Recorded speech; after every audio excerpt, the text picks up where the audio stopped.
اعوذ باللہ من الشیطان الرجیم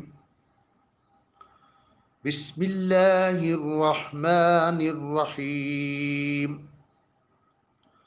قل ان کنتم تحبون اللہ فاتبعونی یحببکم اللہ ویغفر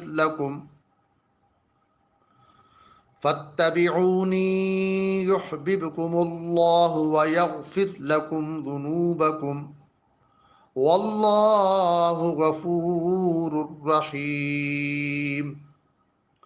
صدق اللہ العظیم۔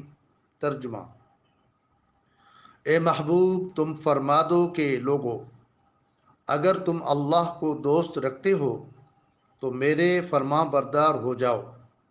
اللہ تمہیں دوست رکھے گا اور تمہارے گناہ بخش دے گا، اور اللہ بخشنے والا مہرباں ہے۔ سورہ آل عمران۔ شان نزول۔ اس آیت مبارکہ کا شان نزول یہ ہے کہ حضرت ابن عباس رضی اللہ عنہ سے مروی ہے کہ رسول کریم صلی اللہ علیہ وسلم قریش کے پاس ٹھہرے، جنہوں نے خانہ کعبہ میں بت نصب کیے تھے اور انہیں سجا سجا کر ان کو سجدہ کر رہے تھے۔ حضور نے فرمایا: اے گروہ قریش، خدا کی قسم، تم اپنے آباء و اجداد حضرت ابراہیم اور حضرت اسماعیل کے دین کے خلاف ہو گئے۔ قریش نے کہا: ہم ان بتوں کو اللہ کی محبت میں پوجتے ہیں تاکہ یہ ہمیں اللہ سے قریب کریں۔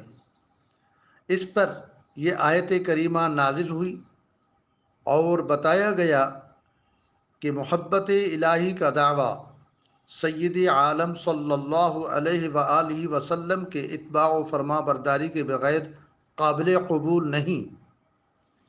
جو اس دعوے کا ثبوت دینا چاہے حضور کی غلامی کرے، اور حضور نے بت پرستی کو منع فرمایا تو بت پرستی کرنے والا حضور کا نافرما اور محبت الہی کے دعویٰ میں جھوٹا ہے۔ بحوالہ تفسیر خزائن العرفان۔ فائدہ: اس آیت سے معلوم ہوا کہ اللہ کی محبت کا دعویٰ جب ہی سچا ہو سکتا ہے جب آدمی سید دو عالم صلی اللہ علیہ وسلم کا متبع، مطیع اور فرمان بردار ہو، اور حضور صلی اللہ علیہ وآلہ وسلم کی اطاعت اختیار کرے۔ عزیزان گرامی، دعا ہے کہ اللہ تبارک و تعالی سرکار کریم علیہ الصلاۃ والسلام کے صدقے طفیل ہمیں قرآن مجید و فرقان حمید کی تعلیمات پر عمل کرنے کی توفیق عطا فرمائے۔ عزیزان گرامی، بکھرے موتی کے چینل کو سبسکرائب کریں اور لائک کریں اور اپنے دوست احباب سے شیئر کریں۔ جزاک اللہ خیرہ۔